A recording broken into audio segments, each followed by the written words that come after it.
Hi అండి, ఈరోజు Sunday special మా ఇంట్లో చికెన్ దమ్ము చికెన్ కర్రీ ఎలా రెడీ చేస్తున్నానో చూడండి. చికెన్ దమ్ముకి చికెన్ కర్రీకి కావాల్సిన చికెన్ తీసుకొని సాల్ట్, ఉప్పు, కారము, అల్లం వెల్లుల్లి పేస్ట్ అన్నీ వేసుకొని మిక్సింగ్ చేసుకొని పక్కన పెట్టుకోవాలి.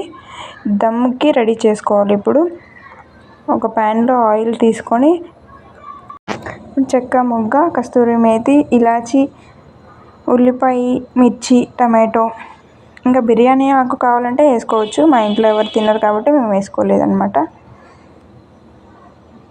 ఫ్రై చేసుకోవాలి. మనం ఇందాక కలిపి పెట్టుకున్న చికెన్ని ఇప్పుడు వేసుకొని బాగా ఫ్రై చేసుకోవాలి. దమ్ము వేయడానికి రైస్ హాఫ్ బాయిల్ అవ్వడానికి వాటర్ తగినంత సాల్ట్ వేసుకొని చెక్క, మొగ్గ, కొంచెం వాటర్ హీట్ అయిన తర్వాత మిర్చి వేసుకోవాలి. అట్లా వాటర్ బాయిల్ అయిపోయిన తర్వాత రైస్ వేసుకోవాలి. నానబెట్టుకున్న రైస్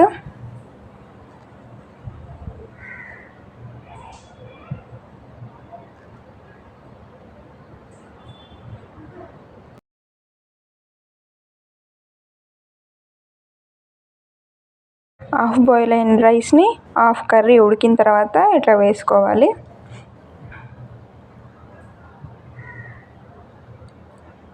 దాంట్లో మనము నెయ్యి కూడా యాడ్ చేసుకోవాలి.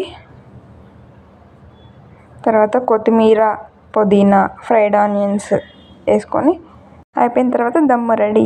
ఇప్పుడు చికెన్ గ్రేవీ కర్రీ ఎట్లానో చూద్దాం. కర్రీకి తగినంత ఆయిల్, ఆనియన్, మిర్చి, టమాటో వేసుకొని ఫ్రై చేసుకున్న తర్వాత మసాలా వేసుకొని అట్లానే కలిపి పెట్టుకున్న చికెన్ని వేసుకొని కలుపుకోవాలి. ఉడికిన తర్వాత dum biryani chicken curry ready. Super ఉంది, చాలా బాగుంది. ఒకసారి మీరు కూడా ట్రై చేయండి.